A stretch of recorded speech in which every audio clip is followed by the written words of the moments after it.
네, 오늘 27일 본문 광야의 삶에서 하나님의 능력을 체험하라라는 말씀입니다. 제자들은 예수님의 파송을 받고 전도여행을 떠난 후에 놀라운 은혜를 경험합니다. 그들이 정말 하나님 나라를 선포할 때 사람들의 눈빛이 달라지고, 또 그들이 직접 귀신 들린 자들에게서 귀신을 내어쫓고 병든 자들을 고쳐주는 그 놀라운 은혜의 경험을 하고 예수님께 돌아와서 자기들이 행한 것과 가르친 것을 낱낱이 고안이라고 되어 있습니다. 이 모습을 보면 마치 아이들이 순수하게 부모님께 어떤 칭찬을 받고 싶어서 엄마 나 잘했죠? 아버지 정말 잘했죠? 이렇게 나와서 이야기하는 모습 같습니다.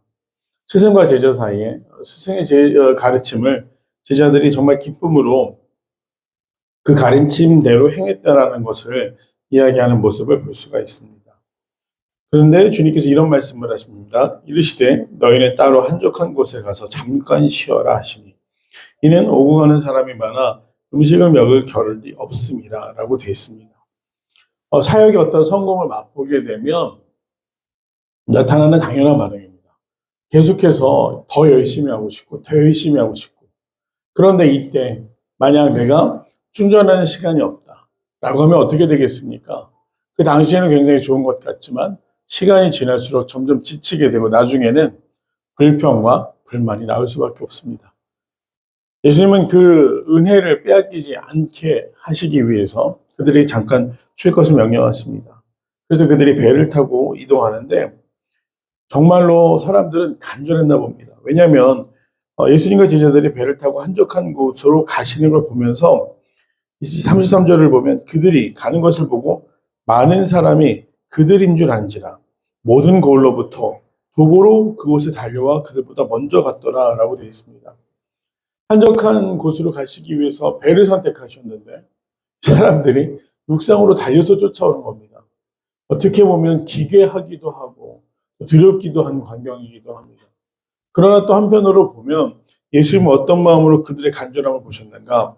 예수께서 나오사 큰 무리를 보시고 그 목자 없는 양 같음으로 인하여 불쌍히 여기사 이에 여러 가지로 가르치시더라 라고 되어 있어요.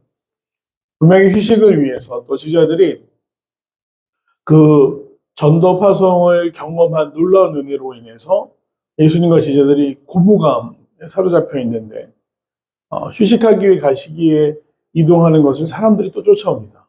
그냥 쫓아오는 것이 아니라 모든 고을에서 나와서 달려서 쫓아오더라. 그리고 또다시 많은 인파들이 모이게 되었습니다. 그들이 목자 없는 양처럼 마치 초원에 흩어져 있는 양떼와 같이 흩어져서 예수님은 도대체 언제 나오시나 기다리는 모습을 보면서 예수님은 목자 없는 양 같음으로 인해 불쌍히 여기사 이에 여러 가지로 가르치시더라 라고 기록되어 있습니다. 예수님이 이들에 대한 책임이 없으셨습니다. 어떤 의무나 이들을 위해서 꼭 무언가를 하셔야 되는 것은 아니셨지만 오늘 말씀을 보면 그들을 안타깝게 여기셨고 그들에게 다시 하나님의 나라에 대해서 가르치셨다라고 기록되어 있습니다. 심지어 날이 저물기까지 그 시간은 계속됩니다. 그래서 제자들이 예수님께 나와서 이들을 두루 보내셔서 여러 곳에 모인 이들이 지금 배가 굉장히 고픈 상태이기 때문에 굶주려 있기 때문에 먹을 것을 스스로 해결하게 하소서라고 이야기를 합니다. 그러자 너희가 먹을 것을 주라 하십니다. 그런데 안타까운 부분이 등장하죠. 제자들이 바로 직전까지 경험했던 것은 무엇입니까? 예수님을 대신해서 보내심을 받았고 보내심 가운데 그들이 귀신을 쫓아주며 병을 고쳐주며 하나님 나라의 선포를 하면서 고무감에 사로잡혀 있었다는 것. 너무나 근데 이상한 장면 아닙니까? 예수님의 보내심을 받아 사역의 성공을 경험했음에도 불구하고 그 순간으로 끝나버린 제자들의 한계를 볼 수가 있습니다. 제자들은 보내심을 받으면서도 그 무리에 대한 사랑이 부족했습니다. 그러니 이내 나와 있는 사람들 우리가 왜 이 사람들을 책임집니까? 라고 예수님께 되묻는 것이죠.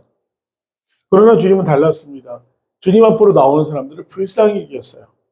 갈 곳을 잃은 양처럼 굶주려 있는 양처럼 인도하시고 먹이시고 고치시고 지키시고 그 목자 역할을 감당하셨다는 것을 알 수가 있습니다. 이 제자들 중에 하나가 우리가 200데나리온이 있다고 하더라도 이 사람들을 먹일 수 있겠습니까? 라고 되물었고요. 주님은 이렇게 말씀하십니다. 너에게 떡 몇 개가 있는지 가서 보라. 그런데 제자들이 알아보니 우리가 잘 알고 있는 한 소년이 준비한 보리떡 5개, 물고기 2마리가 여기서도 등장하고 있습니다. 평행 본문이죠. 한 소년이 보리떡 5개와 물고기 2마리, 정말 그저 자신 혼자서 요기하고 채울 수 있는 적은 양의 음식이었지만 그것을 아낌없이 주님 앞에 드렸습니다. 정말로 허다한 무리 같아 보였지만 그들 중에 예수님을 또 사랑하는 마음으로 있었던 한 아이의 순종과 또 드림으로 놀라운 역사가 벌어지게 됩니다. 사람들을 초원에 이제 나누어 앉히게 됩니다. 정리를 하는 것이죠. 혼동하여 막 섞여 있고 시끄러웠던 장례를 정리하고 사람들을 100명 단위 또 50명 단위로 앉혔습니다.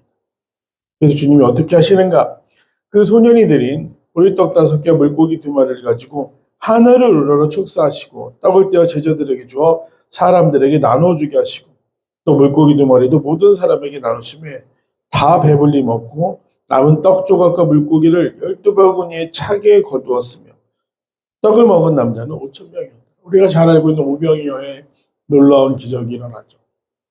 남자만 5,000명, 더 많은 인파가 모였을 것이다 라고 추산을 하는데 그 사람들이 모두 그 보리떡 5개와 물고기 2마리, 사실 대단한 음식도 아니었고 엄청 값어치는 것은 아니었지만 그것을 통해 예수님의 놀라운 사랑을 경험하게 됩니다.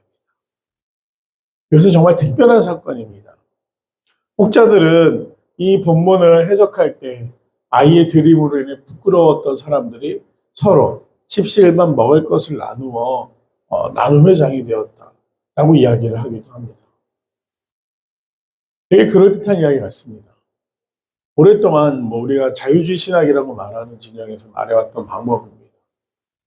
그냥 안타까운 것 하나는 하나님의 역사에 왜 인간적인 해석이 들어가야 되는가 우리가 생각해 볼 필요가 있습니다. 하나님이 일하시는데 그것을 꼭 과학이나 인간의 상식의 틀, 이해의 틀 안에서 해석해야 된다? 우리가 해석할 수 있을까요? 예수님이 사셨던 그 이타적인 삶을 그리고 메시아로서 이 땅을 구원하시기 위해 오셔서 십자가에 달리시기까지 여정을 어떻게 상식적으로 이해할 수가 있겠습니까? 예수님이 행하셨던 그 놀라운 기적들과 놀라운 역사들을 우리가 꼭 상식으로 이해해야 됩니까? 그것은 잘못된 해석입니다. 그렇다고 한다면 이것이 어떤 의미를 가지고 있는가? 광야의 사건 한번 생각해 보겠습니다. 출애굽 여정 중에 정말 장정만 60만, 많게는 200만으로 해석되는 그 인파와 인구들이 광야 40년 동안 굶주렸습니까? 그렇지 않았습니다.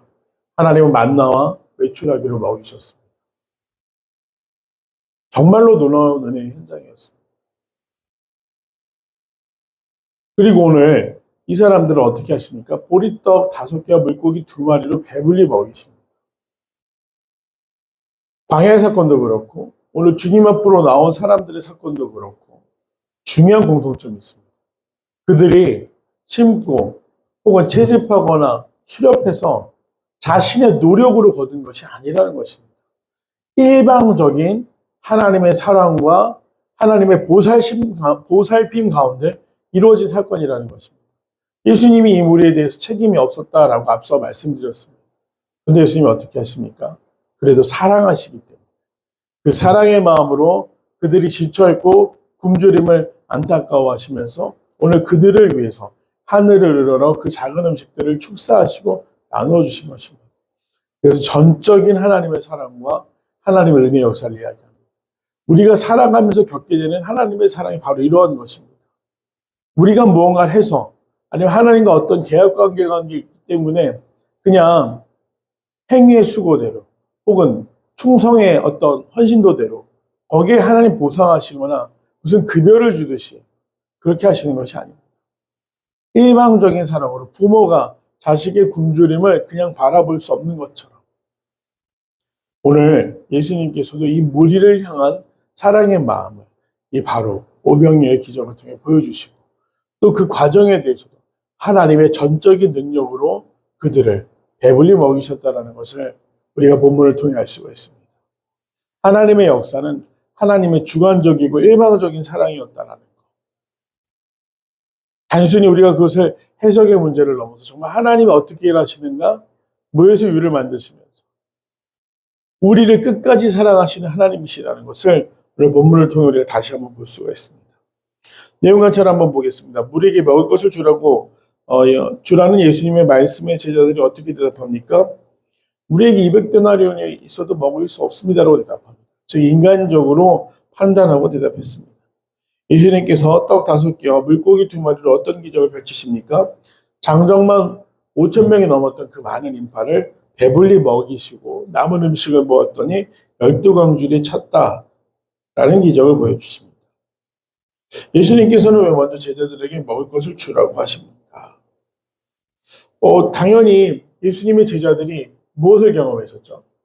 파송, 보내심을 받았던 사람들입니다.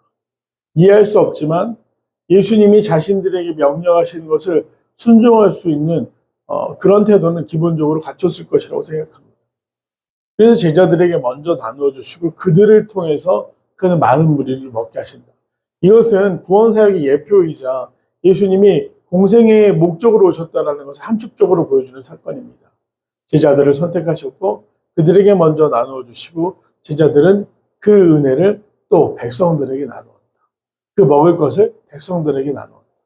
공생의 모습 그 자체를 의미하고 있기 때문에 제자들 먼저 선택하여 부르신 자들에게 음식을 나누어 주십니다. 제자들이 불가능한 것을 가능하게 만드시는 예수님의 능력을 의지하기 원하신 모습에서 무엇을 느낍니까?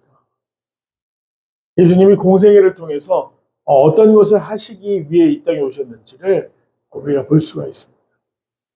제자들이 부족했지만 마치 아이처럼 자신들의 작은 성공을 자랑하기에 급급했지만 그들이 또 어려운 상황 가운데 갈등하고 또 그 사건의 본질을 파악하지 못하는 것을 보면서 예수님이 그대로 끝까지 그들을 품으시고 사랑하시는가를 느낄 수 있고요. 또 그들로 하여금 깨닫기 원하셨다는 것을 느낄 수가 있습니다. 결단과 적용입니다. 최근 주님의 능력을 신뢰하지 못해 믿음으로 반응하지 못한 적은 언제입니까? 광야와 같은 삶 속에서 불가능을 가능케 하시는 주님의 능력과 일하심을 체험하기 위해 무엇을 실천하겠습니까? 그렇죠. 주님의 능력을 언제 신뢰할 수밖에 없습니다. 더 필그림 교회 개척 이후에 정말 놀라운 은혜를 경험하고 있습니다. 성도들을 보내주시는 것은 물론이고 또 여러 가지 교회가 필요한 필요에 대해서도 마찬가지고 무엇보다 성도들이 서로 사랑하는 일에 열심을 품게 되었습니다. 오병이어의 놀라운 기적. 내 앞의 상황, 눈앞에 펼쳐져 있는 것을 우리가 인간적으로 경험으로 논리와 상식과 과학으로 해석하려고 하는 것이 아니라 오늘 예수님께서 보여주신 놀라운 기적. 내가 아무것도 한 것이 없지만 미리 그런 나를 불쌍히 여겨서 준비하고 계셨고 채우시고 또 만족을 주시는 그 예수님의 놀라운 사랑을 우리가 말씀을 통해서 기대할 수 있게 됩니다. 오늘 나의 삶에도 많은 문제들이 있지만 그 문제 가운데 예수님이 어떻게 역사하시는지 우리가 기대할 수 있는 믿음으로 주님 앞에 서기를 바랍니다.